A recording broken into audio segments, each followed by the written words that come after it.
आणि कवी कलशांना सांगू लागले, कवी निघावं लागेल बरं का, कवी निघावं लागेल. औरंगजेबाच्या सुलतानाच्या फौजांनी घेरा घातलाय कवी, अडकलो गेलो, दगा झाला, फटका झालाय. दगा झाला, फटका झालाय.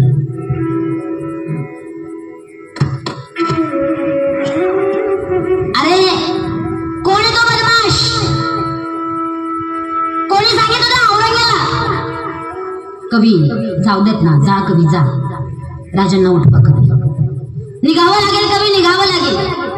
कदाचित आज जर आपला राजा बाहेर पडला नाही ना कवी, तर पुन्हा आपला राजा दिसेल की नाही माहिती नाही कवी. चला निघावं लागेल कवी, जा, राजांना उठवा कवी. आणि छत्रपती धर्मवीर संभाजी राजांना उठवण्याकरता कवी कलश राजांपाशी गेला. रात्रीच्या 2च्या सुमारास कवी कलश राजांपाशी गेला. राजांना कसं उठवावं हे समजत नव्हतं बाबांना. परंतु कवी कलश राजांचे पाय दाबू लागले, पाय चेपू लागले. राजांना जाग आली. कवी वेडा झालात का?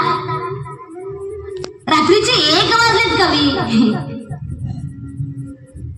कवी माझे पाय दाबताय कवी? हो कवी. अहो वेडे आहेत का तुम्ही?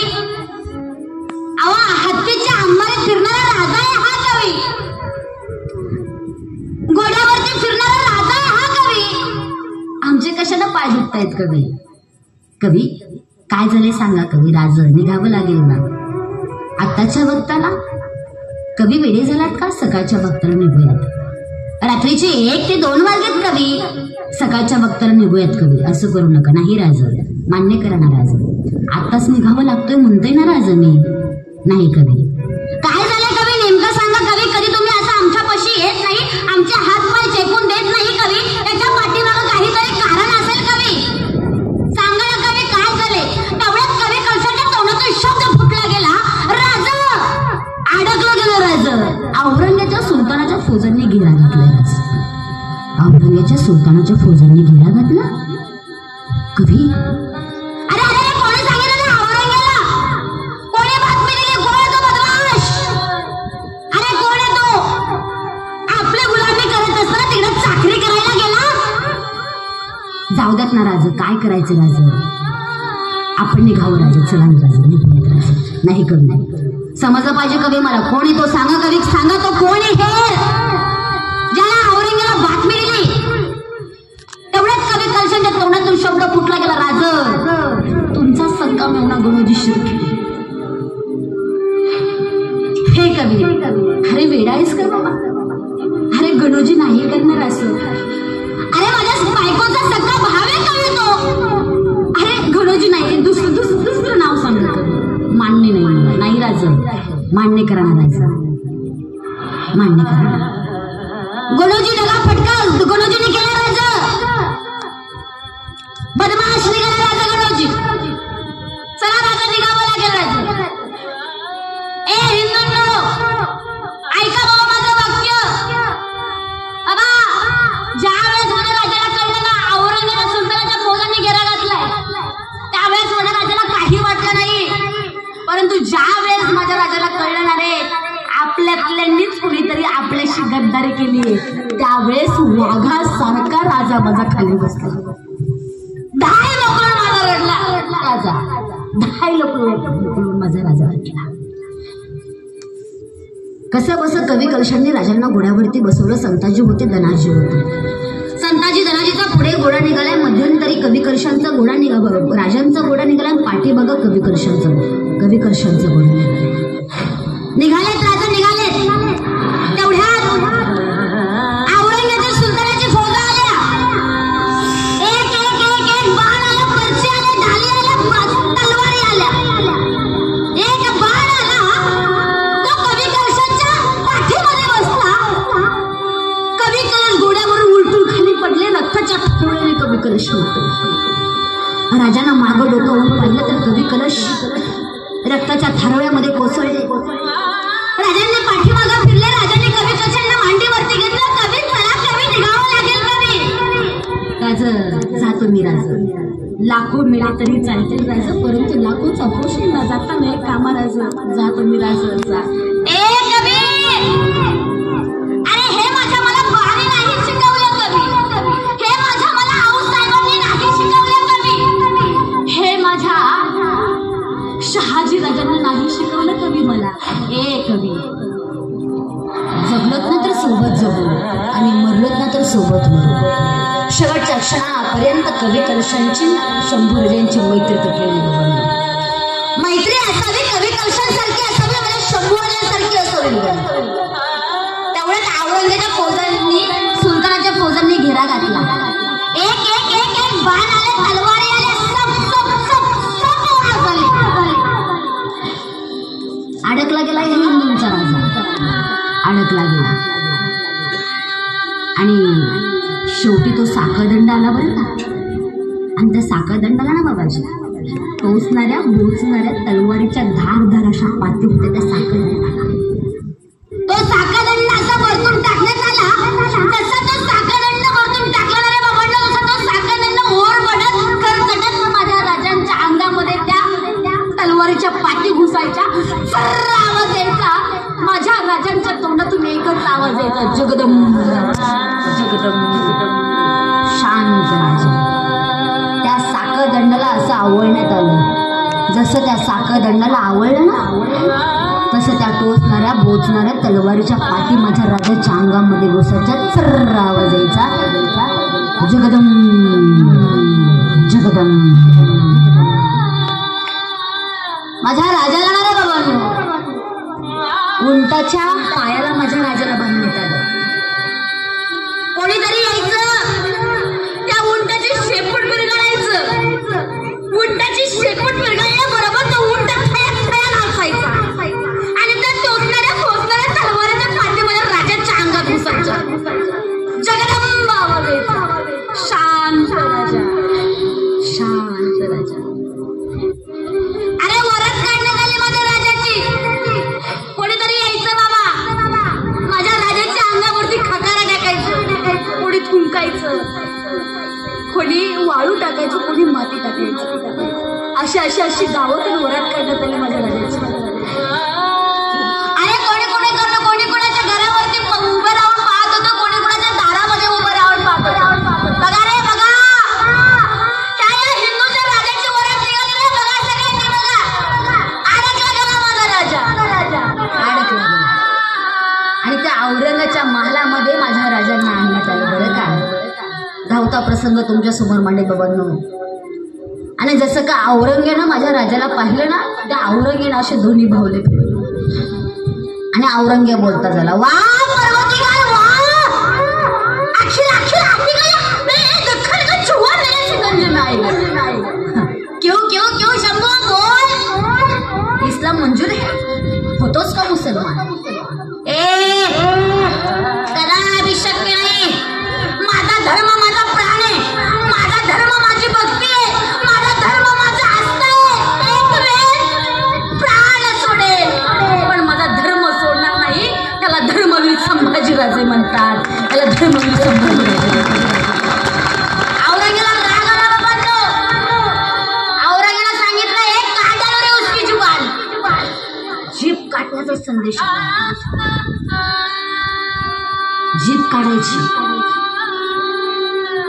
4 हापसे पुढे आले बाबा. राजांचं जबडं उघडण्याचा प्रयत्न करतात, राजांचं तोंड उघडण्याचा प्रयत्न करतात. परंतु माझ्या राजांचं तोंड उघडलं जात नव्हतं का. अरे सिंहाच्या जबड्यात घालून मोजी तो दात जात राखायची. अरे ज्यानं सिंहाच्या जबड्यात हात घालून दात मोजावा असा आपला शंभू राजा होता. राजाचं माझ्या जबडं उघडलं जात नव्हतं बरं का.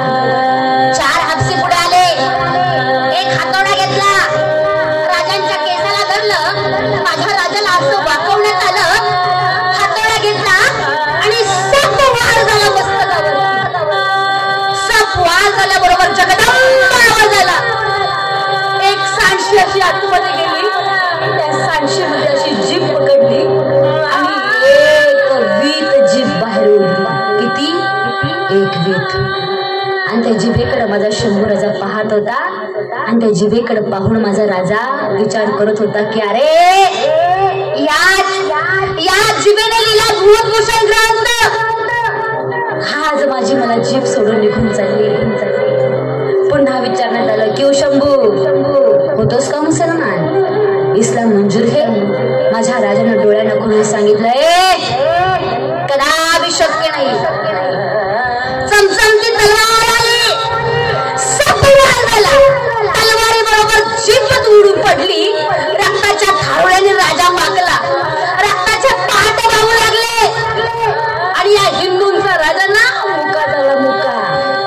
मुका झाला रे राजा, आपला मुका झाला. रोज यायचं बा, रोज विचारायचं शंभू होतोस का मुसलमान, इस्लाम मंजूर है क्या. माझ्या राजाला सांगायचं कदापि शक्य नाही. अरे जसं कोंबडा सोलावा तसं माझ्या राजाचं एक आवळं सोडण्यात आलं. रोज यायचं, दुसऱ्या दिवशी आला, दुसऱ्या दिवशी विचारलं क्यों शंभू इस्लाम मंजूर आहे. माझ्या राजाने सांगावं कदापि शक्य नाही. औरंग्यानं सांगावं काढून टाकले त्याचे डोळे काढण्याचा संदेश आला. लालबुंद अशा चढ्या झाल्यात, लालबुंद अशा चढ्या झाल्या माझ्या राजांच्या डोळ्यासमोर आल्या. आणि त्या लालबुंद सळ्यांकडे पाहून माझा राजा एकच म्हणत होता की अरे या डोळ्यांनी पाहिलं हे हिंदवी स्वराज्य, शाज डोळ्यांनी पाहिले आऊसाहेबांना, शाज डोळ्यांनी पाहिले छत्रपती शिवाजीराजांना, शाज डोळ्यांनी पाहिले माझ्या माँसाहेब जिजाऊंना, अरे याच डोळ्यांनी पाहिले माझ्या शाहजहांना. आज माझे डोळे बी मला सोडून निघून चालले. पुन्हा विचारलं क्यों शंभू इस्लाम मंजूर आहे, कदापि शक्य नाही. अरे काढून टाकले त्याचे डोळे, लाल बुंद सळ्या आल्या, तापल्या सळ्या माझ्या राजाच्या डोळ्यामध्ये खुपसल्या. सर्व आवाज झाला आणि या हिंदूंचा राजा आंधळा झाला रे बाबा, आंधळा झाला. रोज यायचं, पकडीमध्ये कान धरायचा, खान उपसायचं, तलवारीचे वार करायचे. त्या वारांवरती मिठाचं पाणी ओतायचं, मीठ चोळायचं. असंख्य अनंत त्रास होत होते माझ्या राजाला, असंख्य अनंत त्रास होत होते. बोटं छाटायची, एक एक एक एक आवळे माझ्या राजाला तोडण्यात आलं होतं. असं गिधाडांना कुत्र्यांना खाण्यात घालणं आलं होतं माझ्या राजाचं आवळे. अरे 40 दिवस माझ्या राजाला त्रास सहन केला, त्रास. त्या औरंगजेबाला फक्त एकच ऐकायचं होतं, या शंभूची किंकाळी ऐकायची होती, किंकाळी. पण 40 दिवस माझ्या राजाने त्रास सहन केला, परंतु औरंगजेबाला बरं वाटेल ना म्हणून तोंडातून एकही किंकाळी काढली नाही बाहेर बाबांना, एकही किंकाळी काढली. आणि शेवटचा दिवस उगवला तो म्हणजे तो मृत्यूंच्या अमावस्येचा. एक एक एक एक अवयव ना असं रस्त्याने टाकण्यात आलं बाबा. एक एक अवयव असं रस्त्याने टाकण्यात आलं, एक एक अवयव असं रस्त्याने टाकण्यात आलं माझ्या राजाचं. अरे गिधाडांना कुत्र्यांना खाण्यात घालण्यात आलं. अरे ऐका ना बाबांनो, या हिंदूंचा राजा ना चाळायला सुद्धा सापडलं नव्हतं. माझा राजा ना जाळायला सुद्धा सापडला नव्हता. त्यावेळेस ना तिथल्या काही ग्रामस्थांनी बाबाजी माझ्या राजाचं एक एक एक एक एक एक अवयव शिवलं आणि त्या अवयवाला अग्नी डाग दिला. ए हिंदूंनो, माझा राजा गेला ना रे, माझा राजा गेला रे बाबांनो, फक्त या हिंदू धर्मासाठी गेला. माझा राजा गेला ना फक्त या आया बहिणीच्या कपड्यावर कुंकू टिकून ठेवण्याकरता गेला. आज मला सांगणं या लेकरांना बाबांनो, आज आम्ही एवढं सांगतो ना तुम्हाला की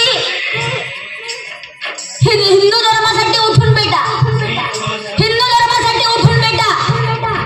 आज आम्हाला ताईंना सांगणे, ए ताईंनो, अगं ज्या दिवशी तुम्ही आमचा धर्म सोडून दुसऱ्या धर्मात जातात ना ग बहिणींनो, खरं सांगू का, त्या क्षणाला ना तुमची तुकडे तुकडे करून आम्हाला कुठल्या पेटीत सापडतील, कुठल्या कपाटात सापडतील, कुठल्या फ्रीज मध्ये सापडतील ना, तर तुम्ही आम्ही सुद्धा सांगू शकत नाही.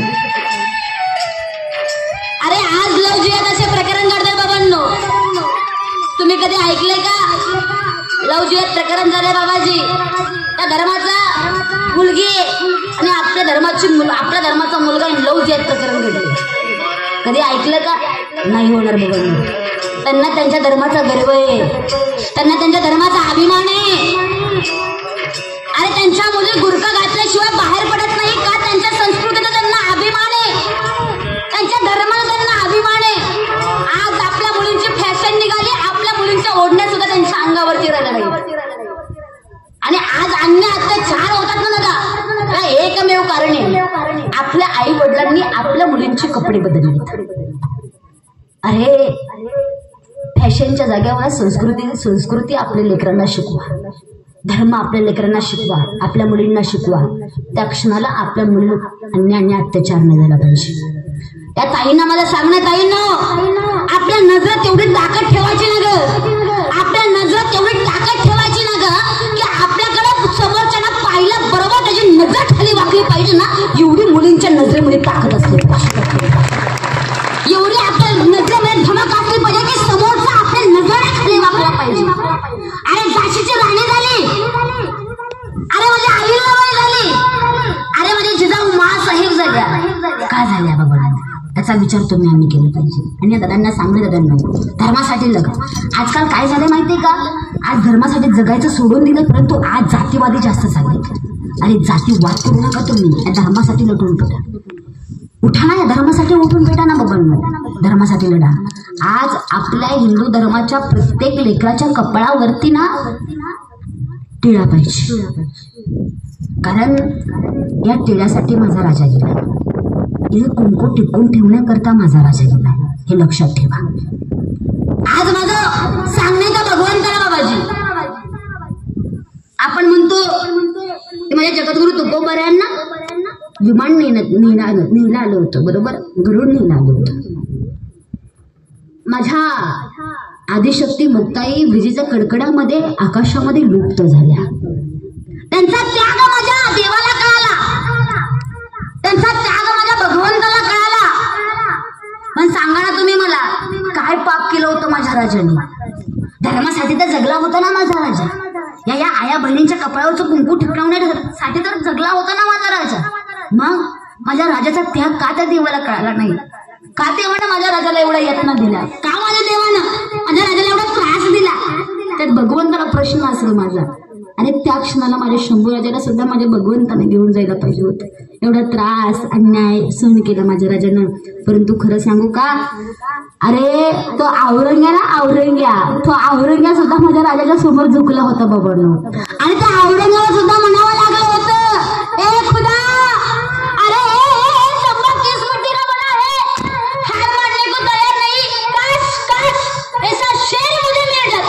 अरे कोणी म्हणावं? त्या औरंग्याला म्हणावं, त्या औरंग्याला. आजकाल एकच वाक्य सांगून जाईल. आता तो मध्यंतरी तो पुष्पा 2 नावाचा पिक्चर येऊन गेला, राईट?